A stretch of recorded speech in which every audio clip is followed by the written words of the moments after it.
Do you recall being here for a compliance hearing? And at that compliance hearing, there were two CPS caseworkers.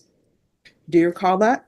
Yes. And do you recall that nobody knew where you were living because you would move from place to place?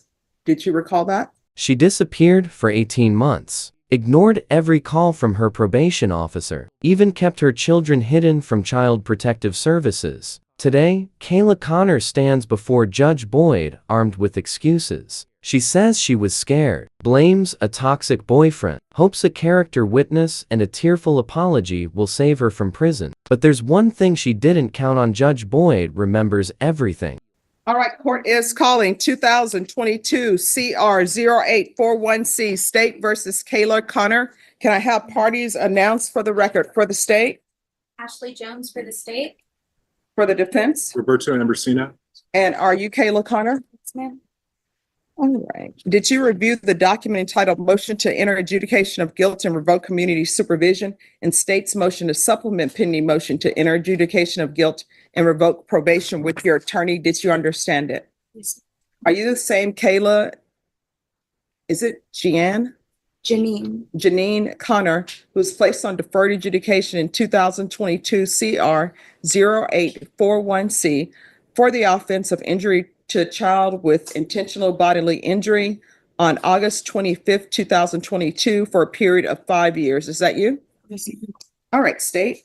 The state is alleging from the state's motion to supplement pending motion to enter adjudication of guilt that the defendant violated condition number 4 in Bexar County, Texas. The defendant, Kayla Jan Connor, did then and there fail to report to the supervision officer as directed for the months of March, April, May, June, July, August, September, October, November, and December of 2023, and January, February, March, April, May, June, all the way through December of 2024 in violation of condition number 4. Right, to that allegation, how do you plead? True or not true? True. And state, with the regards to the other allegation? The state will waive the other allegation. No Any objection? All right. Did you understand by pleading true to violation of condition number 4, the court could find it true, grant the motion, find you guilty, sentence you up to 10 years in prison and up to $10,000 fine? Yes. Knowing that, do you still wish to plead true to violation of condition number 4? Yes. Court will find violation of condition number 4 true. Is there a proposed agreement? Your Honor, given that the defendant has not reported for over a year and a half now, and given her history and not only the facts of the case, that state is going to ask for 2 years in the Texas Department of Corrections. All right. In defense, what are you requesting? Judge, I'm requesting that the court impose some type of jail sanction, revoke her deferred adjudication, adjudicate her, and put her on strict probation. The defendant admits she broke the rules, failing to check in for over a year. By telling the truth, she loses any protection against a criminal record. Now, her fate rests entirely in the judge's hands. The prosecutor pushes for a 2-year sentence. Her lawyer argues she should remain on probation, since no deal has been made. Judge Boyd has full authority to decide, and the outcome is entirely up to her judgment. Or possibly, I saw there was a recommendation from probation that their recommendation was to extend and assign her to safety. I think her only positives were for THC. I don't know that that would be a good fit. I think maybe SATIF might be a better fit under the circumstances. And I did have a witness. All right. Should we call your witness? Carmen Rodriguez. Ms. Connor. Oh, come forward. Thank you. Hello. All right. Could you raise your right hand for me, please? Do you solemnly swear or affirm the testimony you give will be the truth and nothing but the truth, so help you God? Yes, ma'am. All right, you can lower your hand. State your name for the record. Carmen Dolores Rodriguez Mills. All right. Okay. And good morning, Ms. Rodriguez. How long have you known Kayla Connor? I believe the first time I met her was around 2014, right before my husband got orders to station at Scott. Okay. And she's essentially friends with your daughter, correct? Correct. That's how I met her. Okay. And so you've known Kayla for a while. What type of family life did she have as long as you've known her? It wasn't easy. When I when I met her, she was living with her grandmother because she had her parents weren't really in the picture. And when we left and came back, we started talking to her again last year. And that's when we find out that everything that had happened, and she was not in a good relationship and she was trying to get away from that person. So her and my daughter had gotten contact again.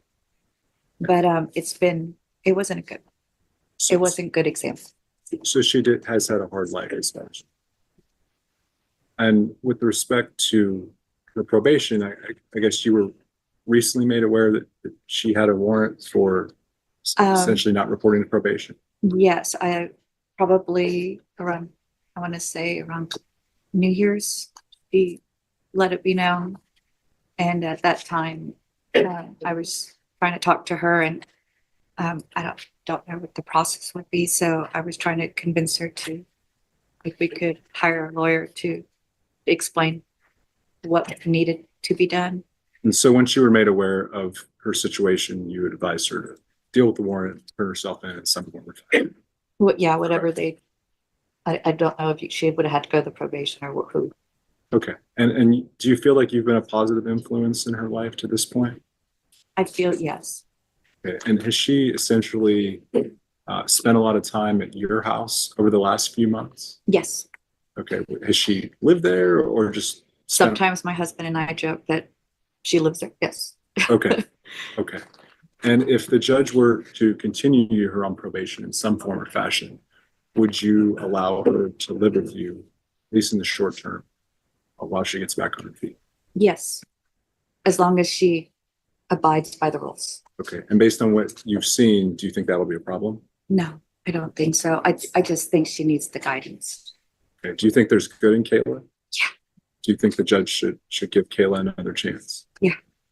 I know she's screwed up, but Do you think that maybe Kayla lacks some structure and support that maybe she didn't get growing up, and maybe you could provide that for her? yes. Help provide that for her to some extent? Yeah.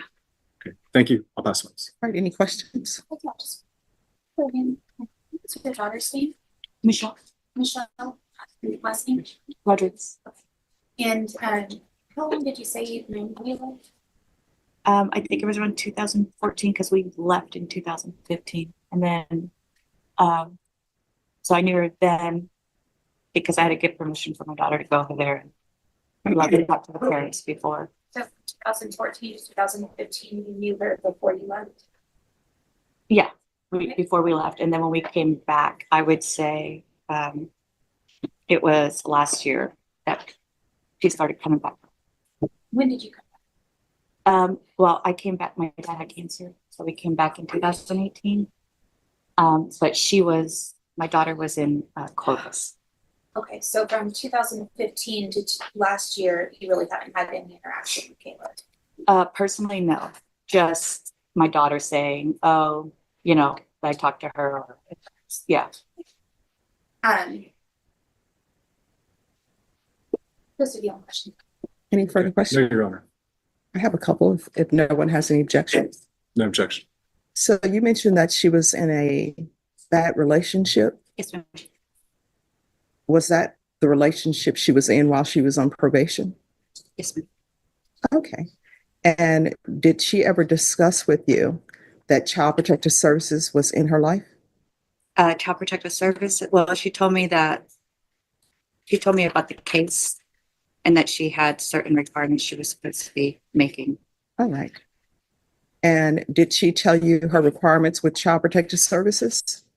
I didn't ask specifics. All right. I was just kind of trying to get her to get back on track with the probation. Thank you so much for coming down. I appreciate your coming down. Thank you. All right. Any other witnesses? Just briefly call my client. All right. Can you raise your right hand for me? Do you solemnly swear or affirm that the testimony you give will be the truth and nothing but the truth, so help you God? All right, you can lower your hand, state your name for the record. Kayla Connor. All right, you may proceed. Good morning, Kayla. You heard the testimony of Carmen Rodriguez. If the judge were to continue you on probation, are you in agreement to reside with Carmen in the next few months while you would get on your feet? Yes. You heard mention of a bad domestic violence involved relationship that you had been in previously. Has that ended? Yes. Okay, when did that end? About May of last year. So May of 2024. Yes. So that was kind of during this period of time that you had a warrant of your arrest, essentially. Why should the judge give you another chance on probation? I'm in a better place than I was when all of this happened. I understand that I messed up. I did not go about it the right way, but I'm out of that relationship and that situation that I was in. And I know now that I have the support team that I do have, I am capable and more confident in myself now that I can get this done. And why didn't you deal with the warrant earlier? Honestly, I was scared. I've never been in trouble before. So that's the first criminal case you've ever Yes. had? So I really had no idea how it was going to go. And due to being a mother of 4 kids, I just didn't want to do time away from them. That's really all it is. Okay. And essentially, I wasn't on that case previously, but based on what you told me, you were given a period of time that you needed to provide residence in Bexar County. Yes. And you told me that you did get residence in Bexar County, but you were late in providing notice, and that's when the warrant went. Yes. And so that went out quite some time ago, but after that, you didn't deal with it because you had the warrant and you were scared. Yes. If the judge were to continue you, who's to say the same thing wouldn't happen? Like I said, I'm confident that I'm not going to slip up. I'm out of the situation that I was in, and that was a very big factor as to why things went the way that they did. And now I'm working on myself and my future for myself and for my kids. And you have minor children, correct? Yes. How many children do you have? 4. 4, and what are their ages? 5. My twin boys are 4, and my youngest is 2. Okay. And where are they with? They live with their father. Okay. And does he have like primary custody essentially? There's nothing really in place. It was just a verbal agreement due to the fact that I had the warrant. I thought it would be best that they lived with him until I was able to get it figured out. Okay. And so you voluntarily did that Yes. on your own? Okay. Is there anything else you want the judge to know why she should consider continuing you on probation? All I have to say is that if you give me the another opportunity, I won't make you regret it. All right, any questions, State? Ms. Connor, what is the father of your children's name? Nicholas Treadwell? I'm understanding that you were given a gift by being placed on probation in the first place for this case. Yes. And then you understand that you messed up that probation by not doing the things you were supposed to do. Yes. And then the judge gave you an opportunity to come back and continue to do what you were supposed to do. You didn't. And then you didn't report for over a year and a half. Is that correct? That's right. I have some questions if there are no objections. No objection. All right. So this relationship that you were in, that the previous witness says was not a good relationship, was that the relationship with the boyfriend who was supposedly working at Toyota? Or was this some new person? Or, oh, you say Tesla? Yeah, it's Tesla. All right, so that was him? Yes. All right. So do you recall being here for a compliance hearing? And at that compliance hearing, there were 2 CPS caseworkers. Do you recall that? Yes. And do you recall that nobody knew where you were living because you would move from place to place? Did you recall that? Do you recall that? No, honestly, no. I was in touch with my probation officer. Now, I want you to listen to my question. Do you recall the compliance hearing where the issue was you were moving from place to place and taking your children with you? Do you recall that? Yeah, I believe so, yes. Do you recall coming in where the caseworkers One was by Zoom. Well, actually, both of them were by Zoom. And do you recall coming in and one of the complaints was that you were testing positive for marijuana? Do you recall that? Yeah. And do you recall that your CPS caseworkers had no idea that you were testing positive for marijuana in this court? Do you recall that? Yes. And do you recall my ruling saying that you were to leave the home with that boyfriend? Do you recall that? No, Your Honor, I don't. This is the turning point. The judge stops listening and starts investigating. She sees that the defendant's story doesn't match the court records. She recalls personally warning the defendant years ago to leave her dangerous boyfriend. Now, the judge exposes a pattern of deception, reminding her that she once moved from place to hide her children from Child Protective Services. Okay. All right. I have no further questions. Any questions, Your Honor? All right. Any other witnesses? No, Your Honor. All right. And I've heard both your arguments and what you're requesting. This is what the court is going to do. The court is finding violation of condition number 4 true. Court is going to find you guilty. The court is going to grant the motion. The court is going to sentence you to 5 years in the prison. The outcome is shocking. The prosecutor asked for just 2 years, but the judge wasn't convinced. She handed down a 5-year prison sentence. The reason? The defendant was dishonest and dangerous, hiding her children from authorities. In court, lying to a judge or ignoring their past orders can cost you far more than the crime you're being punished for. Give you credit for any time served. There's an affirmative finding of family violence. Did you review the trial court certification of defendant's rights to appeal with your attorney? Did you understand it and sign it?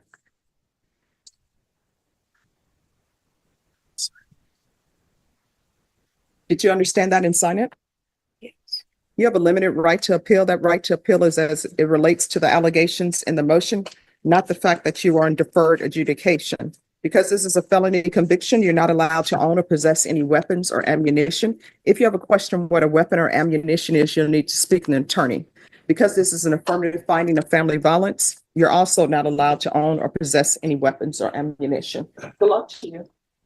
This case delivers a hard lesson. A prosecutor's sentence recommendation is just a suggestion, not a guarantee. Judge Boyd looked at the full picture. The defendant hid her children from CPS and ignored court orders. 2 years wasn't enough, so she used her discretion to hand down 5 years in prison. Now the questions remain. Is it fair for a judge to double the prosecutor's recommendation? Was the defendant truly a scared mother? Or was she manipulating the system to hide from CPS? Was 5 years enough justice for her actions? Share your thoughts in the comments, and I'll see you in the next case breakdown.